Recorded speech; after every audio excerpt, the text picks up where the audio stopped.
My daughter left me stranded on a deserted Caribbean island saying, "Enjoy your retirement, Dad. The sharks will love you." She thought I'd die of thirst or exposure so she could inherit my shipping fortune. But when she returned home 3 weeks later, I was sitting in her living room with a smile. "I have a surprise for you," I said. She went white as a ghost. Before we continue, please subscribe to the channel and write in the comments what time it is where you are now. The champagne glass shattered against my kitchen tile, spraying expensive French bubbles across the hardwood floor. I'd installed myself 30 years ago. Diana stood in my doorway, her Prada heels clicking against the threshold like gunshots. Brandon hovering behind her like a well-dressed shadow. "Dad, we need to talk about your situation." Her voice carried that corporate edge she'd developed after business school, the one that made simple conversations feel like hostile negotiations. I set down the dish towel I'd been using to dry my late wife's china. "What situation, sweetheart? You're 62 years old, living alone in this massive house, hoarding a shipping fortune while I'm struggling to make ends meet." She gestured dramatically at my modest home, as if the 4-bedroom colonial was some kind of palatial exit. Brandon finally spoke, his voice carrying rehearsed sympathy. "What Diana means is that we're concerned. You worked 40 years as a captain, built Hayes Maritime from one cargo ship to a fleet of 12. That's impressive. But now it's time to enjoy life." I studied my daughter's face, noting the way her eyes avoided mine, the slight twitch in her jaw that she'd inherited from her mother. Something was wrong. This wasn't concern. This was calculation. "I appreciate your worry," I said carefully, "but I'm perfectly content. The business manages itself now. I'm enjoying retirement." Diana's laugh came out sharp, brittle. "Retirement? Dad, you live like a monk. When's the last time you went anywhere? Did anything fun? Your mother passed away 18 months ago. I'm still mourning." Diana interrupted. "Mom's been gone long enough. Life moves on. You need to move on." The casual dismissal of Margaret's memory hit me like a physical blow. I gripped the counter edge, feeling the cool marble under my calloused hands that had navigated ships through hurricanes, that had held my dying wife during her final moments. "Actually," Diana continued, pulling out her phone with theatrical flair, "Brandon and I have a solution. We've booked you a luxury cruise. 2 weeks in the Caribbean, all expenses paid. Our treat." I blinked. "A cruise? Not just any cruise." Brandon stepped forward with a brochure that looked professionally printed. "Private yacht charter. Just you, us, and Sophie. Family bonding time in paradise." Sophie, my 10-year-old granddaughter, the one pure thing left in this increasingly complicated relationship. "When?" I asked, suspicion crawling up my spine like seaweed. "This weekend. Everything's arranged." Diana's smile didn't reach her eye. "You always said you wanted to show Sophie the islands where you and Mom honeymooned. Well, here's your chance." The manipulation was obvious now, invoking Margaret's memory, using Sophie as emotional leverage, creating urgency that prevented careful consideration. "This seems very sudden." "Life's short, Dad." Diana's voice softened into something approaching genuine emotion. "We've drifted apart since Mom died. This is our chance to reconnect. Please." I looked at the brochure. Crystal clear waters, pristine beaches, a 60-foot yacht called the Azure Dream. The kind of tropical escape Margaret and I had always planned but never taken, always postponing for one more shipping contract, one more year of building the business. "All right," I heard myself say. "Let's do it." Diana's expression flickered, relief mixed with something I couldn't quite identify. Triumph? No, something darker. Something that made my 30 years of reading weather patterns and ocean currents scream warnings. But I was tired of being alone, tired of rattling around this empty house, filled with Margaret's ghost, and Sophie deserved to know her grandfather better. "Perfect." Diana was already typing on her phone. "We leave Saturday morning, Miami Marina, slip 37. Bring sunscreen and comfortable clothes. Nothing else needed." After they left, I stood in my kitchen listening to the house settle around me. Through the window I could see Diana's BMW pulling away, its taillights disappearing into Miami's perpetual golden hour traffic. I walked to my study, and pulled out the family photo album. Page after page revealed a progression I'd been too blind to see. Diana, at 8, smiling genuinely. Diana, at 16, smile becoming calculated. Diana, at 25, smile completely artificial. The change had been gradual, so slow, I'd missed it while building my shipping empire, while nursing Margaret through cancer, while trying to be both father and mother after the diagnosis. Somewhere between childhood and adulthood, my daughter had transformed into someone I didn't recognize. My phone buzzed. A text from Diana. "Don't forget Saturday. This trip will change everything, I promise." I stared at that message for a long time. The phrasing felt wrong. Not "this trip will be amazing" or "we'll have a great time," but "this will change everything," like a promise or a threat. Saturday morning arrived with Miami's typical humidity pressing against my skin like a wet blanket. I packed light shorts, t-shirts, a windbreaker. 30 years of maritime experience taught me to travel efficiently. Diana's text came at 6 a.m., running late. "Meet us at the boat." "Can't wait." The Miami marina stretched along Biscayne Bay like a jewelry store display. Expensive yachts gleaming in rows. Slip 37 housed a beautiful 60-foot catamaran, exactly like the brochure. The Azure Dream sat low in the water, twin hulls painted midnight blue, solar panels glinting on the cabin roof. "Grandpa." Sophie's voice cut through my inspection. She bounded down the dock, blonde pigtails flying, wearing a life jacket 3 sizes too big. I caught her in a hug, feeling her small arms wrap around my waist. "Hey, navigator, ready for an adventure? Mom says we're going to a secret island. Is it true you used to be a pirate?" I laughed.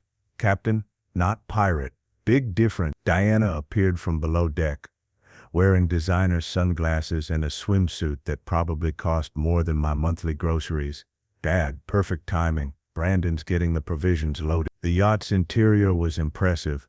Teak wood, leather seating, navigation equipment that would have made my old cargo ships look like rowboats. Everything sleek, modern, expensive. "This must have cost a fortune to charter," I observed. "Worth it for family." Diana's smile felt practiced. "Besides, we got a great deal. Owner's a friend of Brandon's." Brandon emerged from the forward cabin, carrying diving equipment. "Captain Hayes, welcome aboard, ready to show us some of that legendary seamanship." "Just Richard is fine." I examined the navigation console. "You have coordinates plotted?" "Already programmed." Brandon tapped the GPS screen. 3-day cruise. First stop is a small island chain about 200 miles southeast, completely uninhabited. "Paradise." Completely uninhabited. The phrase echoed oddly in my head. Why uninhabited? There are dozens of developed islands along this route. "That's the whole point, Dad." Diana handed Sophie a juice box. "No tourists, no crowds, no civilization, just us and nature. Isn't that what you always preached? Getting back to basics?" She wasn't wrong. I'd spent countless evenings telling Margaret about the unspoiled islands I'd discovered during cargo runs, places where humanity hadn't yet stamped its mark. "All right," I settled into the captain's chair. "Let's cast off." If this story reminded you of the injustices you've seen, follow the channel and turn on notifications, because wherever justice is delayed, a new revenge story begins. The Azure Dream handled beautiful. Twin diesel engines purred as we cleared the marina, and Miami's skyline gradually shrank to a glittering strip on the horizon. Sophie sat beside me, fascinated by every dial and gauge, asking questions that reminded me why I'd fallen in love with the sea 4 decades ago. Diana and Brandon stayed below deck for most of the journey, claiming seasickness though the waters were calm as glass. I kept us on course, following GPS coordinates that led steadily southeast into open ocean. By sunset we were 80 miles from Miami with nothing but water in every direction. The isolation felt both peaceful and slightly ominous. "Dad, dinner's ready," Diana called from below. "Sophie's getting hungry." The galley spread impressed me. Fresh fish, vegetables, wine that probably cost more than my first coffee. We ate at the small dining table while the yacht gently rocked, solar-powered lights casting soft ambiance. Tomorrow we reach the island, Brandon announced, refilling wine glasses with practiced ease. Thought we could anchor overnight, do some snorkeling. Sophie's never seen a coral reef. Will there be pirates? Sophie asked excitedly. No pirates, I assured her, but maybe sea turtles. That night, assigned to the aft cabin, I lay awake listening to the yacht's gentle creaking. Through the thin walls I could hear Diana and Brandon's muffled conversation in the master suite. Tomorrow morning has to look natural. Sophie can't know. The fragments made no sense, but something cold settled in my chest. I told myself I was being paranoid. This was family bonding, nothing more. But 40 years of reading ocean signs had taught me to trust my instincts, and every instinct screamed that something was very, very wrong. Day 2 dawned with Caribbean sun turning the ocean into liquid gold. I found Diana and Brandon already on deck, studying charts with unusual intensity. Morning, Dad. Diana's smile looked strained. We're about 2 hours from the island. Should be beautiful. What island exactly? I moved to the navigation console. These coordinates don't match any charted landmass. That's because it's privately owned, Brandon interjected quickly. Not on standard maps. Owners are recluse who values privacy. The explanation felt rehearsed. I pulled up satellite imagery on my phone. But this far from shore, cell service was non-existent. Sophie still sleeping? I asked. She was up half the night, excited. Diana handed me coffee. Let her rest. We'll wake her when we arrive. The next 2 hours passed in uncomfortable silence. I maintained course while Diana and Brandon whispered in corners, occasionally glancing my way with expressions I couldn't read. Finally, a dark shape appeared on the horizon. As we approached, it resolved into a small island, maybe 200 acres total, covered in dense tropical vegetation, surrounded by a reef that glowed turquoise in the shallow water. No structures, no boats, no signs of human presence, completely uninhabited. There it is. Brandon's voice carried forced enthusiasm. Paradise. I navigated carefully through the reef, following breaks that suggested prior passage. We anchored in a protected cove, the yacht bobbing gently in crystal clear water that revealed white sand bottom 12 feet below. This is incredible. I had to admit the beauty. Margaret would have loved this. Diana's face tightened at the mention of her mother. Let's go ashore. Brandon, get the dinghy ready. The inflatable motorboat carried us to shore, where pristine beach stretched like something from a travel magazine. Palm trees provided shade, and tropical birds called from the interior jungle. Sophie ran immediately to the water's edge, collecting shells with the pure joy only children possess. I followed more slowly, my bare feet sinking into sand that felt like powder. Dad, can we talk? Diana gestured toward the tree line. Privately, warning bells clanged in my head, but I followed her away from Sophie and Brandon. We stopped near a cluster of palms that blocked our view of the beach. What's on your mind, sweet? Diana turned to face me, and her expression had transformed. Gone was the fake warmth. In its place was something cold, calculated, frighteningly empty. I need you to understand something, she said quietly. This isn't a vacation. This is business. My mouth went dry. What are you talking about? You're not leaving this island, Dad. Not alive, anyway. The words hung in the tropical air like bombs waiting to detonate. I stepped backward instinctively, my heel catching on exposed root. Diana, what? $42 million. Her voice remained eerily calm. That's what Hayes Maritime is worth according to the last valuation. $42 million that you're hoarding while I struggle with mortgage payments and tuition bills. I've given you money whenever you asked. Allowances. She spat the word like poison. Like I'm still a child. Monthly deposits with conditions attached. Diana, are you working? Diana, are you saving? I'm 35 years old and I still have to justify every dollar to my father. I tried to process what I was hearing. If you needed more, why didn't you just ask? Because asking means waiting.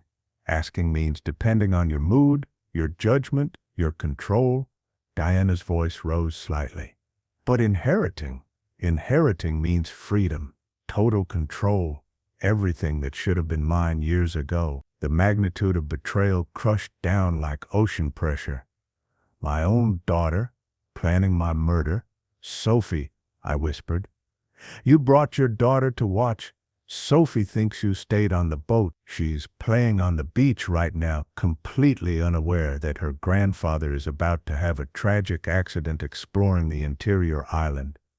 Brandon appeared through the trees and I finally understood his role. Silent partner, accomplice, probably the one who'd planned the logistics. Nothing personal, Richard. Brandon's tone carried business meeting professionalism.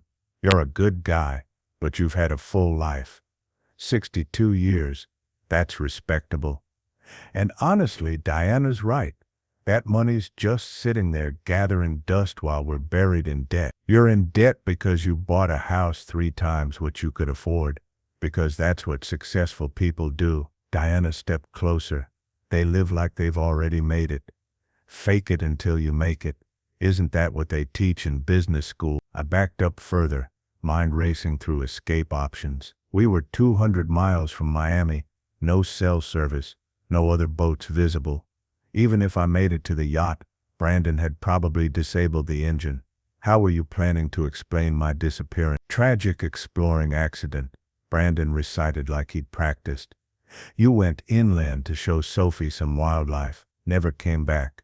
We searched for hours. Coast Guard found nothing. Eventually presumed dead. Very sad. Sophie will know something's wrong. Sophie's 10. Diana's voice turned icy. She'll believe whatever we tell her. And honestly, she barely knows you. You spent her whole childhood building your business empire. Don't pretend you have some deep grandfather-granddaughter bond.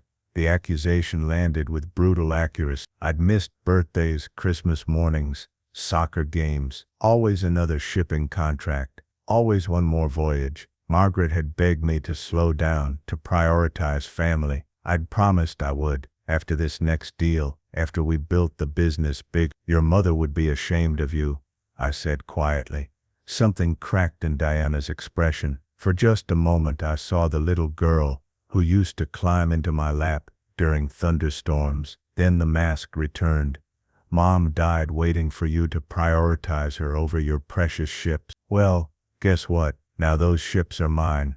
Brandon checked his watch. Diana, we need to move. Sophie's gonna wonder where everyone went. My daughter nodded. To me, she said, I'm sorry it has to be this way, Dad, but you did this to yourself. You chose business over family for 40 years. Now family is choosing business over you. They started walking back toward the beach. I stood frozen, unable to process the enormity of what was happening. Oh, and Dad? Diana turned back one last time. There's a freshwater spring about half a mile inland. You might last a week if the exposure doesn't get you first. Plenty of time to think about your choices. Then they were gone, crashing through underbrush back toward Sophie and the beach. I stood alone in tropical paradise, listening to the gentle sound of surf and bird calls, understanding with perfect clarity that my daughter had just sentenced me to death, and there was absolutely nothing I could do about it. The sound of the dinghy motor faded across the water,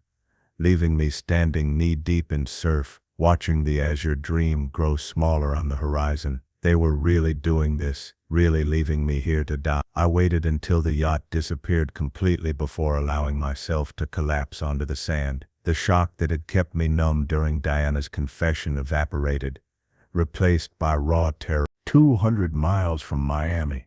No phone, no boat, no supplies. Completely alone on an uninhabited island that wasn't even on standard navigation charts. Think, Richard, I said aloud, using my Navy voice. You've survived worse than this. Had I? 40 years of commanding cargo ships meant navigating storms, yes, but always with crew, with equipment, with communication. This was different. This was deliberate isolation designed to ensure death. I forced myself to breathe steadily, letting decades of maritime training override panic. First rule of survival: assess your resources and environment. I patted down my pockets. Cargo shorts held my wallet useless and hotel room key more useless. My t-shirt and windbreaker provided minimal sun protection. No knife, no matches, no tools whatsoever. The island stretched before me, maybe a quarter-mile wide, half-mile long. Dense tropical vegetation covered most of the interior, with palm trees clustered along the beach. The reef surrounding us would make approaching boats difficult but not impossible. Diana had mentioned a freshwater spring. That meant survival beyond a few days was possible. The question was whether survival mattered if no one knew I was here. Movement in my peripheral vision made me freeze. Something large emerged from the tree line 50 yards away, a wild boar, muscular and scarred, regarding me with small, intelligent eyes before disappearing back into jungle. Wildlife meant food, potentially, but catching a boar with bare hands would be suicidal. I walked the perimeter of the beach, looking for anything useful: driftwood, coconuts, shells.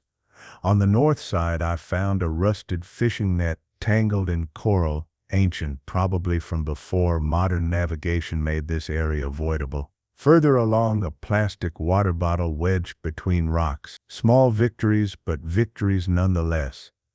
The sun climbed higher, turning the beach into a reflective oven. I retreated to palm shade and tried to think strategically. Diana believed I'd die here. Brandon had probably disabled the yacht's emergency beacon to ensure no accidental rescue. They'd return to Miami, report me missing, play the grieving family. How long before someone questioned their story? Days, weeks?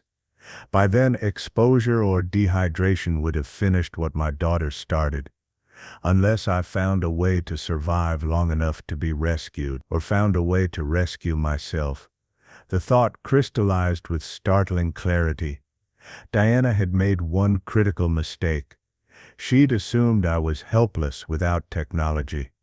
But I'd learned seamanship before GPS existed, before satellite phones made every voyage trackable. I'd navigated by stars, read weather in cloud formations, survived equipment failures in open ocean. This island was a cage, but every cage had weaknesses. I spent the afternoon exploring systematically. The freshwater spring Diana mentioned turned out to be real, a small pool fed by underground source, surrounded by ferns and surprisingly clear. I drank carefully, testing for saltwater contamination, pure and sweet. Near the spring, I found wild plantains and something that looked like passion fruit. My Navy survival training had included tropical flora identification.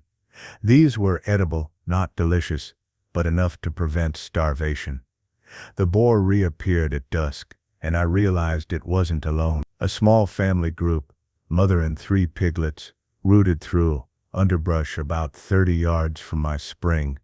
They'd established territory here, which meant they knew every food source, every danger, every escape route. If I could follow them, I might discover resources I'd otherwise miss. Night fell with tropical abruptness. I built a crude shelter using palm fronds and driftwood, positioning it near the spring where fresh water access was guaranteed. The fishing net became bedding, uncomfortable, but better than sand. Stars emerged in patterns I'd memorized decades ago. Orion's belt, the North Star, Polaris, pointed home with absolute precision, taunting me with knowledge of exactly where civilization existed, completely unreachable. I lay on my net bed, listening to night sounds, waves, wind, nocturnal birds, and somewhere distant, the mechanical sound of an engine. What would you do at this point? Write it in the comments. Your thoughts are as important as the story itself. I sat bolt upright. Engine, impossible. This island was off every route, chosen specifically for its isolation, but the sound persisted. Not the deep rumble of a cargo ship, but something smaller, outboard motor, maybe. Getting closer, I scrambled to the beach, heart hammer. A small boat appeared around the eastern point, 20-foot fishing vessel, with a single occupant moving slowly along the reef, spotlight scanning the water. "Hey!" I shouted, waving frantically. "Over here! Help!" The spotlight swung toward my voice. The boat's engine cut to idle, and the vessel drifted closer, careful of the coral. "You are right there?" A man's voice carried across the water. American accent, rough with years of sun and salt. "Stranded," I called back. "My boat left without me." The spotlight held steady on my face, evaluating. Then the man laughed, not unkindly, but with the knowing humor of someone who'd seen every kind of maritime stupidity. "Happens more than you'd think." The boat edged through a reef break I hadn't noticed. "Name's Jake Morrison. You picked one hell of a place to get abandoned." Jake turned out to be a commercial fisherman working the deep waters southeast of Miami. Late 50s, weathered face, suggesting a lifetime outdoors, hands scarred from handling nets and hooks. "I anchor here sometimes when weather turns bad," he explained, tossing me a water bottle. "There's a protected cove on the north side. Saw your fire earlier, figured someone needed help." I hadn't built a fire. The realization hit me like lightning. Jake had seen something else, something that had brought him to investigate. "You alone out here?" Jake studied me with the careful assessment of someone who'd learned to spot trouble. "My daughter and son-in-law left me, on purpose." The words came out before I could stop them. "They're trying to murder me for inheritance." Jake's expression didn't change. "That's a serious accusation. I'm a serious situation." I gestured at my minimal clothing, the crude shelter. "I'm Richard Hayes. Hayes Maritime Shipping. Google me when you get cell service. My daughter Diana planned this entire trip to strand me here." "Hayes Maritime?" Jake's eyes narrowed. "I've heard of you. Big shipping operation. You really claiming your own daughter tried to kill you?"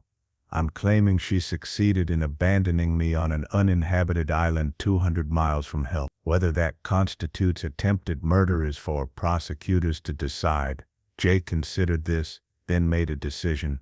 "Get in. We'll sort this out in Marsh Harbor. I need to offload my catch anyway, and you need to contact authorities." Marsh Harbor, Bahamas, maybe 3 hours north by fast boat. Civilization, communication, witnesses. "Thank you," I said simply. Jake's fishing boat, the Sea Witch, cut through dark water with practiced efficiency. I huddled in the small cabin, wrapped in a spare jacket that smelled of fish and diesel, trying to process the impossible luck of rescue. "How'd you know to look for me?" I asked. Jake pointed to his navigation console. "I've been fishing these waters 30 years. I know every island, every reef, every current. 2 days ago, I saw a fancy catamaran anchor at Cayo Perdido. That island where I found you struck me as odd, because that's a dangerous spot for recreation boaters. Today, I came back to check if they needed help, and instead I find you. Cayo Perdido, Lost Kai." The name felt grimly appropriate. "The catamaran's gone now," Jake continued. "Probably halfway back to Miami. Your daughter's going to be real surprised when you show up alive." The thought sent a surge of dark satisfaction through me. Diana believed she'd committed the perfect crime. Brandon had probably already started drafting press releases about my tragic disappearance. Sophie would be told some sanitized version where Grandpa got lost exploring and never came back. Instead, I was heading toward Marsh Harbor with a witness who'd found me under circumstances that would be very difficult to explain away as accident. "I need to make some calls when we get cell service," I told Jake. "My attorney, the Coast Guard, probably FBI since this crosses state lines." "FBI," Jake whistled low. "You're really going nuclear on this. My daughter tried to kill me. I'm going atomic."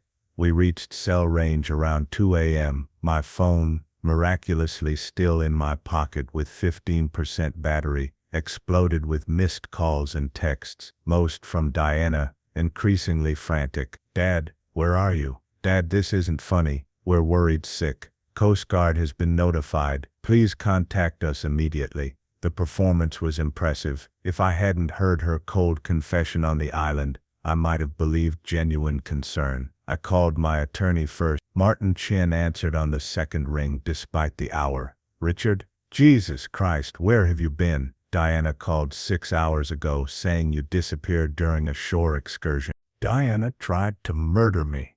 Martin, I need you to listen very carefully. I explained everything while Jake piloted toward Marsh Harbor's lights.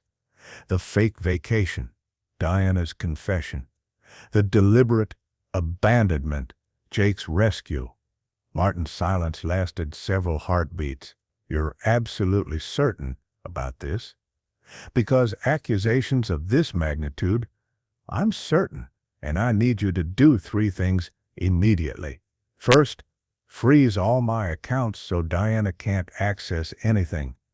Second, file paperwork revoking her as beneficiary of my estate. Third, contact FBI about interstate kidnapping and attempted murder. Richard, the FBI won't. She transported me across state lines with intent to cause my death. That's federal jurisdiction. Make it happen. After Martin, I called Detective Sarah Chen, no relation to my attorney, with Miami-Dade police. I'd met her 2 years ago when my shipping office was burglarized. Competent, thorough, not prone to dismissing difficult cases. Captain Hayes? She sounded alert despite the 2:30 a.m. call time. I heard you were missing. Your daughter filed a report this evening. I'm not missing. I'm calling from Marsh Harbor, Bahamas after being deliberately stranded by my daughter on an uninhabited island. The silence that followed was profound. Say that again slowly. I recounted the story for the second time, noting how each telling made it feel more surreal. Detective Chen asked pointed questions about timing, location, witnesses. When I mentioned Jake, she requested to speak with him directly. Jake confirmed everything while navigating into Marsh Harbor's small marina. Boats bobbed gently in protected water, and a handful of lights marked the small town's waterfront. Mr. Morrison's testimony will be crucial, Detective Chen said. I'm contacting Bahamian authorities now. You'll need to give a formal statement. Can you stay in Marsh Harbor until morning? I'm not going anywhere until this is documented. Marsh Harbor Police Station was surprisingly modern for the small island. Inspector Delroy Thompson, a serious man with British-accented English, took my statement with meticulous care. Maritime abandonment is treated very seriously in Bahamian waters, he explained. If what you're describing occurred in our jurisdiction, your daughter could face charges here as well as in the United States. Jake sat beside me through the entire interview, backing up every detail. When I mentioned Diana's exact words, "You're not leaving this island, not alive anyway," Inspector Thompson's expression darkened. "That's premeditated," he muttered, making notes. "Not manslaughter, not negligent homicide, first-degree attempted murder." By dawn, I'd given 3 recorded statements to 3 different law enforcement agencies. The FBI had been notified, Coast Guard was coordinating with Bahamian Maritime Authority, and Detective Chen was en route to Miami to question Diana. "What happens now?" I asked Inspector Thompson. "Now you get breakfast and rest. Then, if you're willing, we'd like you to accompany our officers back to Cayo Perdido. Document the scene, photograph evidence, establish that you couldn't have left on your own." Jake offered his boat for the expedition. Sea Witch knows these waters better than any patrol vessel. Plus, I want to see how this ends. I looked at this stranger who'd saved my life through nothing more than professional curiosity and decency. "Why are you helping me?" Jake shrugged. "My old man always said, do right by people in trouble. You were in trouble. Simple as that." 3 days later, I stood in Miami International Airport, watching passengers stream past, while Detective Chen briefed me on development. "Diana and Brandon have been arrested," she said, consulting her tablet. "Charges include attempted murder, kidnapping, conspiracy to commit fraud, and about 6 other felonies. Brandon's already trying to cut a deal. What about Sophie? The question had haunted me since rescue. My granddaughter had watched them leave me behind, even if she didn't understand what was happening.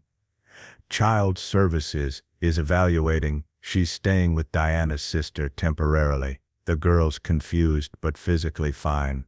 Subscribe and stay tuned so you don't miss any true revenge stories. Sometimes even silence is the strongest form of revenge. I want to see her. Detective Chen nodded. That can be arranged. But Richard, prepare yourself. Diana's spinning a different story. Claims you insisted on staying on the island, that you told her you wanted alone time, that she left reluctantly and returned the next day to find you gone.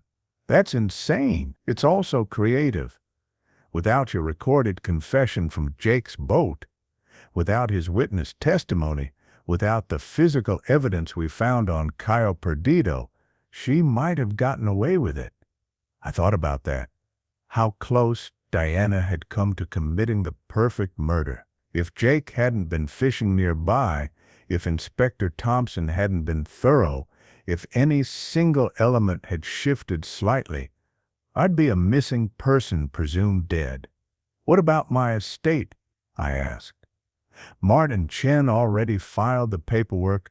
Diana's completely removed from your will. She's contesting it, claiming undue influence and mental incompetence on your part. But given current circumstances, no judge will touch that with a 10-foot pole. My phone buzzed. Text from Martin, Diana's attorney requesting meeting, says she wants to apologize. Advise strongly against. She wants to meet? I showed Detective Chen the message. Classic manipulation tactic. Get you in a room, make emotional appeals, maybe get you to say something that helps her defense. Detective Chen's expression hardened. Don't do it, but I was already typing a response. I'll meet her. Police station only. Detective Chen present. Richard, she tried to kill me for money, I interrupted. I need to hear her try to justify it, need to look her in the eyes one more time before this goes to trial. The meeting room at Miami-Dade Police Station felt deliberately sterile. Gray walls, metal table, observation cameras recording everything. Diana sat across from me, her designer clothes replaced by orange jumpsuit, her perfect makeup absent to reveal the real woman underneath. She looked smaller somehow, diminished. Dad, her voice cracked. I'm so sorry. I never meant. Stop. I held up my hand. Detective Chen and your attorney are recording this. Don't say anything that makes your legal situation worse. Diana's facade crumbled. You're really going through with this? Testifying against your own daughter? You really tried to kill me, your own father. I was desperate. Do you have any idea what it's like living in your shadow? Always being compared to Captain Richard Hayes, the self-made shipping magnate. I couldn't breathe without someone mentioning how successful you were. So you decided murder was the solution? I decided to take what should have been mine. Diana's voice rose. You were never going to retire, never going to hand over control. You'd just keep running Hayes Maritime until you died. And I'd be 60 years old before I inherited anything. You're 35. You had decades to build your own success. With what startup capital? You controlled everything. Every dollar came with conditions and judgment. I leaned forward. I offered you a position at Hayes Maritime 5 times, VP of Operations, 6-figure salary, real responsibility. You turned me down every time because you wanted the money without the work. Diana's attorney, a sharp-eyed woman named Patricia Alvarez, touched her client's arm in warning. Mr. Hayes, my client is willing to accept a plea deal, reduced charges, psychiatric evaluation, possible probation. No deal. I stood up. Your client transported me across state lines with intent to murder me for financial gain. She planned this for months, used my granddaughter as cover, left me to die on an island specifically chosen for its isolation. The only reason I'm alive is pure luck. Dad, please, I'm not your dad anymore. The words came out colder than I'd intended. That relationship died on Cayo Perdido. What's left is a crime victim and the person who tried to murder him. And I will testify at your trial about every single moment of what you did. I walked to the door, then paused. One more thing. Sophie asked to see me yesterday. Asked if it was true that you tried to hurt Gramp. I told her the truth. She's 10 years old, and now she knows her mother is a murderer. Diana's sob followed me into the corridor, but I didn't look back. 6 months later, I sat in a Miami courtroom listening to the prosecution's closing argument. Brandon had taken a plea deal, agreeing to testify against Diana in exchange for reduced sentencing. His testimony had been devastating. Detailed planning, research into survival times on deserted islands, calculations about inheritance timelines. Diana's defense had collapsed under the weight of evidence. Jake's testimony about finding me, Inspector Thompson's documentation of Cayo Perdido. I recorded statements. Even Sophie's confused but honest account of what she'd witnessed. The jury deliberated 4 hours before returning with guilty verdicts on all counts. Judge Maria Rodriguez showed no mercy during sentencing. Miss Hayes Morrison, you planned and executed the attempted murder of your own father for financial gain. You used your daughter as cover for your crime. You showed no remorse until faced with overwhelming evidence. This court sentences you to 25 years in federal prison. Diana's scream echoed through the courtroom. Brandon received 15 years. Both would serve at least 85% of their sentences before parole consideration. I felt no satisfaction, no sense of justice, just profound sadness that my family had destroyed itself over money that never mattered as much as I'd thought. Outside the courthouse, reporters clustered around me. I gave them nothing, pushing through toward where Jake waited by his truck. Beer? He offered.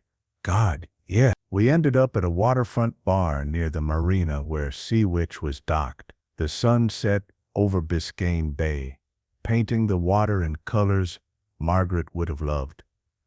You doing all right? Jake asked after our second round.